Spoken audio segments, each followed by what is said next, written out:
They teach us how and when to find steel in the heart when life makes demands on us. They defy the law of nature by taking the mantle of motherhood and solely carrying a burden that was meant for two hearts. They are our heroes who trudged on when a helpmate was not there. Rewriting the law of nature, they become a bosom of love, hope, and security to their children. Some fathers thrived and strived where mothers failed. They are worthy of our celebration. Some people need to learn from them. On this season of Supermom, we shall be celebrating fathers that gave their children a new lease of life against all odds. If you have such a father, log on to www.supermom.ng or call 081-452-23133 and you can win for him a brand new car, 1 million naira and 500,000 naira. Supermom Season 5. My Dad, My Supermom. Coming soon. This program is sponsored by Safeguard, double protection against germs, RLB, all-round protection, Hunger, Mama's Helping Hand. We asked Nigerians to share the stories of their mothers, the sacrifices they made for them, the journey of pain, love, devotion, and struggles made by our mothers to make us who we are today. They shared their stories with us. Thousands of entries, hundreds of interviews, and documentary across the country. 20 unique stories have been selected for us to learn from, appreciate, and celebrate. The sacrifices and devotion are real.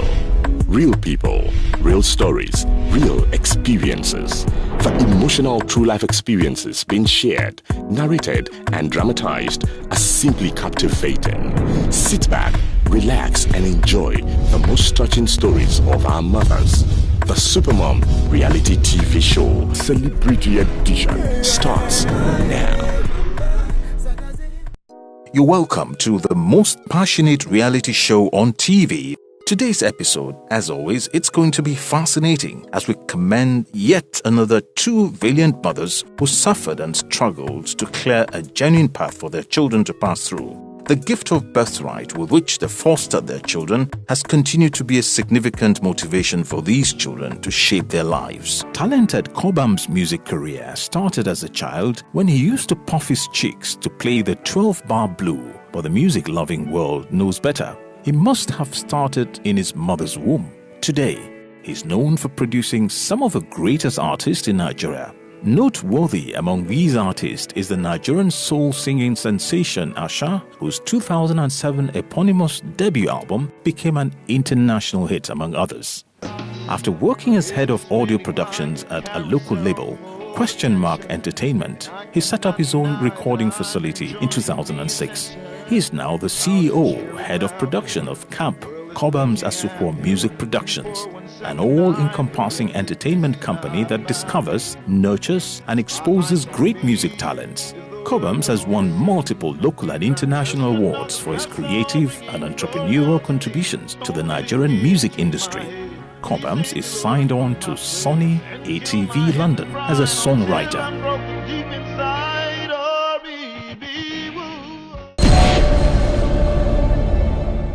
Mrs. Gladys Asuquo, who hails from Abonima in Rivers State, was a clerical officer in the army and got married to Mr. Asuquo, an army officer. I am Mrs. Gladys Asuquo, meaning I've been a businesswoman, doing one thing or the other. And I had these children. They are all there. My daughter, presently, she's in US with the husband there. And the other boys, there's one in Ghana, and the other one's here in Nigeria. Cobham, you know him. He's the last of them all, the youngest here. She gave birth to Cobhams in Jos. Before then, she had already had 5 children. My name is Cobhams Asuquo. I'm a singer-songwriter, music producer. I'm from Calabar and Cross River States. I attended Pacelli School for the Blind and Partially Sighted Children. I then moved on to King's College, Lagos. Cobhams looked perfectly healthy until a few months after his birth, when she began to fear that something was wrong with him. She took him to UCH Ibadan, where he was made to undergo several tests. She was later advised to take Cobhams to a hospital in Kano. She traveled all the way to Kano, where another round of tests was carried out. Their opinion was direct and sincere. The child could not make use of his eyes. From birth, I saw there's nothing wrong with him. He wasn't sick, nothing. I just had him in birth and he was just like this. The eyes, everything was correct, nothing whatsoever.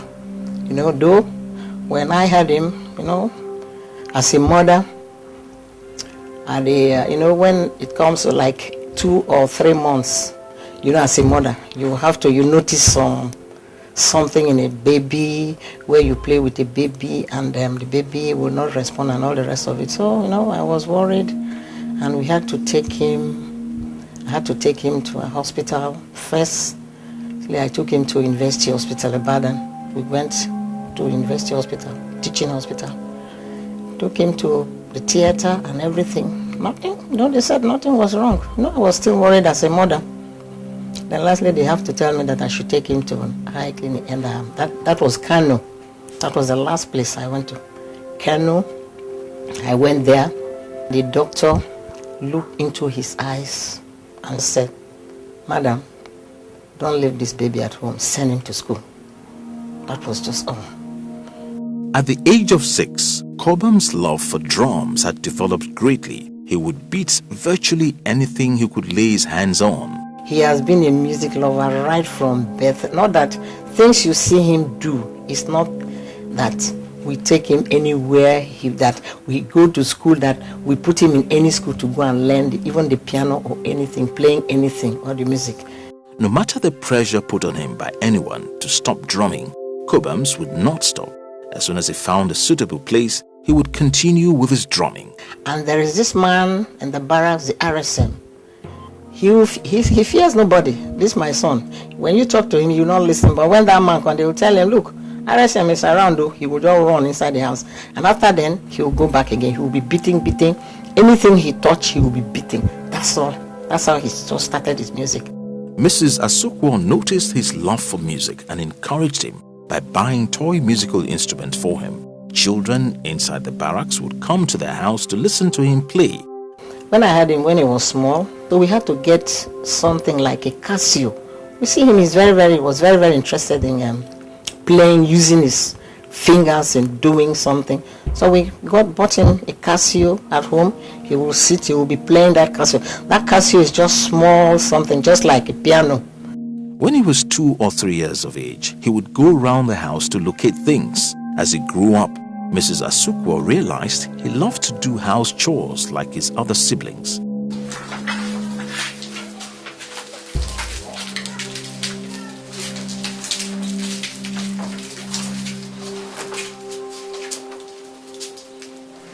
I think my mother helped me become independent in many ways. For instance, she was the sort of person who would leave something, in a particular place and say to me, "Go and help me get this, or go and help me get that. Go and get a mirror for me, or go and bring, my bag or my purse or something." I mean, to her, the fact that I couldn't see didn't mean that, I couldn't be useful and I couldn't go around and do stuff. Cobham is a wonderful child. He's a wonderful child. I cannot see. I don't know what to say. Though she wondered at her own courage, Mrs. Gladys made him go on different kinds of errands. But deep inside her, it was painful to send him on such errands because of his condition. I remember in the kitchen when I used to cook, I'll be pounding pepper. He would say, "Mama, give me. Let me do it." "You can't do it." He said, "No, Mama, why can't I do it? If I'm my own, won't I do it?" When he went to King's College, he said we should give him iron, pressing iron. "Can you do it?" He said, "Mama, give me, I will do it." He's always very, very courageous. But she believed it was an encouragement for her child. She always encouraged him to do domestic chores. At a tender age, she taught him where his box of clothes was, and after giving him a bath, she would ask him to go and get his dress. She taught him how to wash his clothes and fold them without assistance.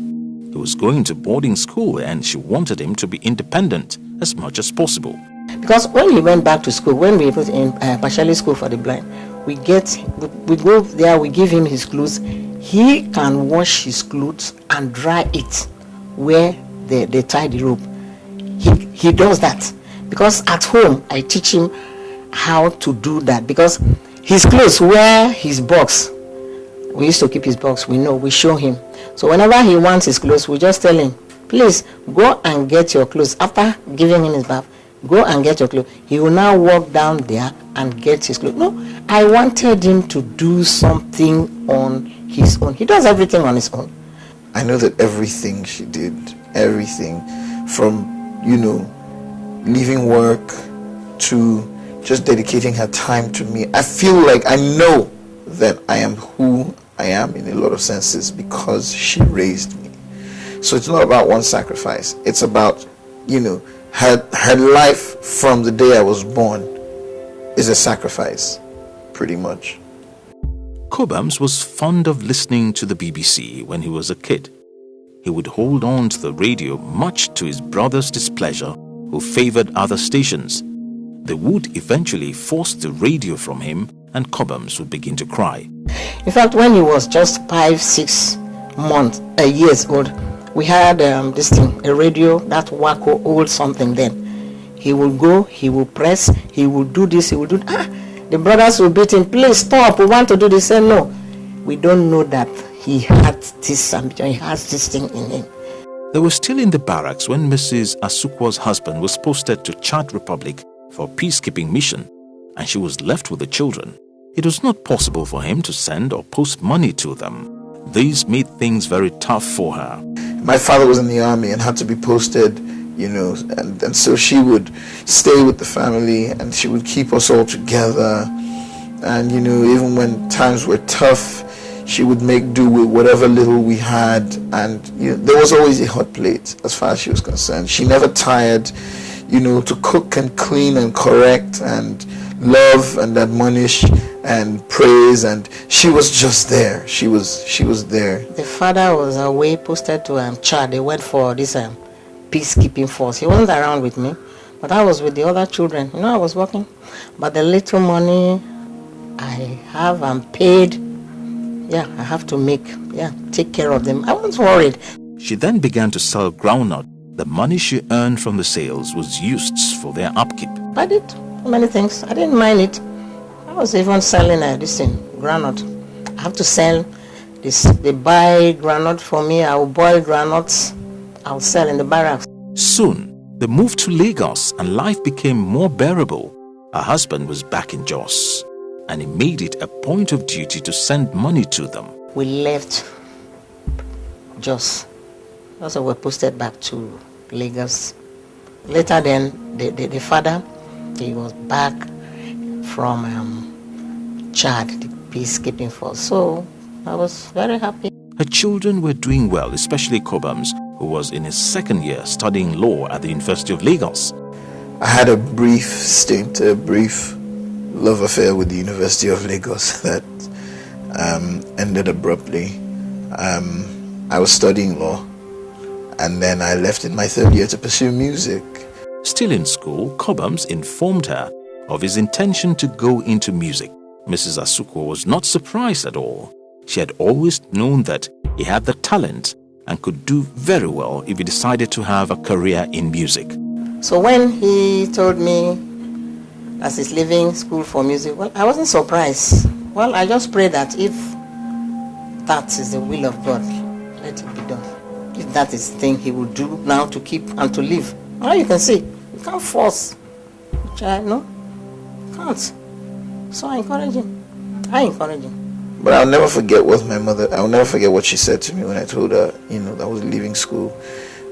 She said, that she trusted me and that she only hoped that I knew what I was doing.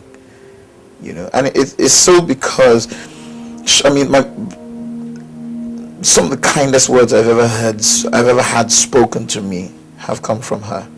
His passion is for music. I've known that. I told you earlier, when he was just 3-4, beating the drum, anything he lays his hand on, he plays piano. I know. his passion for music. She had always known that he had the talent and could do very well if he decided to have a career in music. I've been doing music ever since, writing and producing and performing professionally. Mrs. Asuquo had not for once had any regret for having a son like Cobhams. I just give God the glory. It's a wonder. Whenever I look at him, whenever I see him, I just fear God till tomorrow, and I'll ever live to fear my God, serve my God till the end of my life. She disciplined him just like his other siblings once he failed to carry out her instructions. You know, if I was naughty, she didn't spare me. She smacked me because she felt I needed it. She made him understand he could do anything other people could do. His disability was not an obstruction. Yeah, I make him to be dependent, to do something on his own. I didn't keep him, pamper him just like that. That, because he's like this, is no. I don't want to feel that way, and I don't want him to feel that way.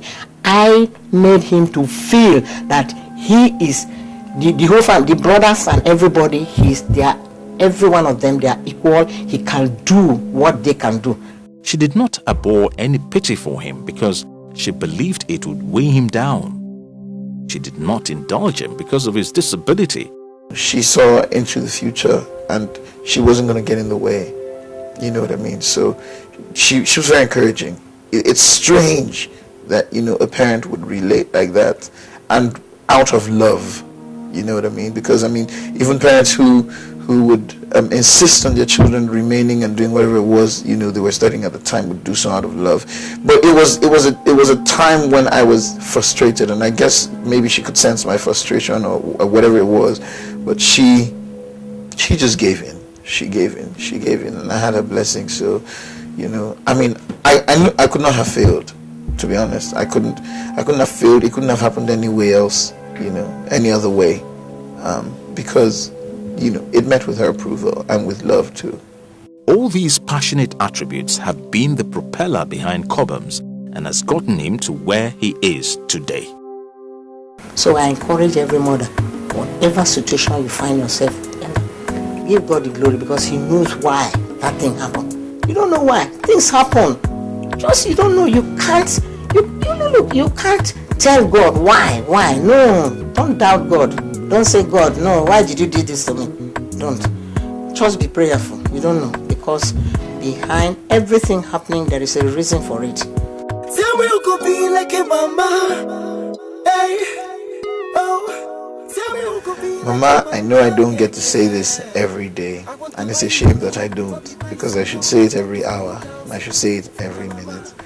But I just want to say that I know that you are the reason why I have turned out to be who I am today.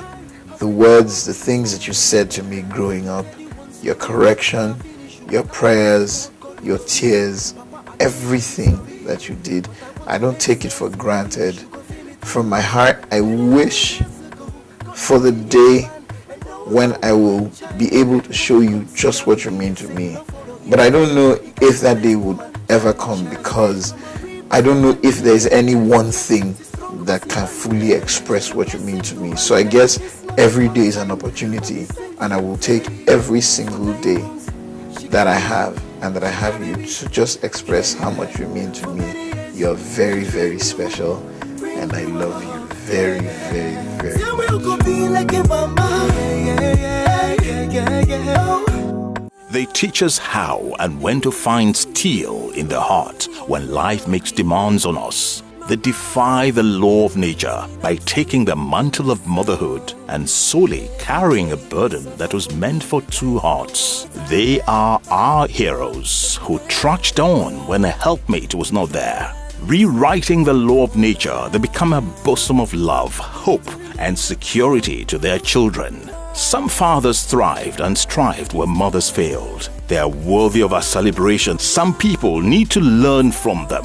On this season of Supermom, we shall be celebrating fathers that gave their children a new lease of life against all odds. If you have such a father, log on to www.supermom.ng or call 081-452-23133 and you can win for him a brand new car, 1 million naira and 500,000 naira. Supermom Season 5. My Dad, My Supermom. Coming soon. This program is sponsored by Safeguard, Double protection against germ. RLB, All round protection.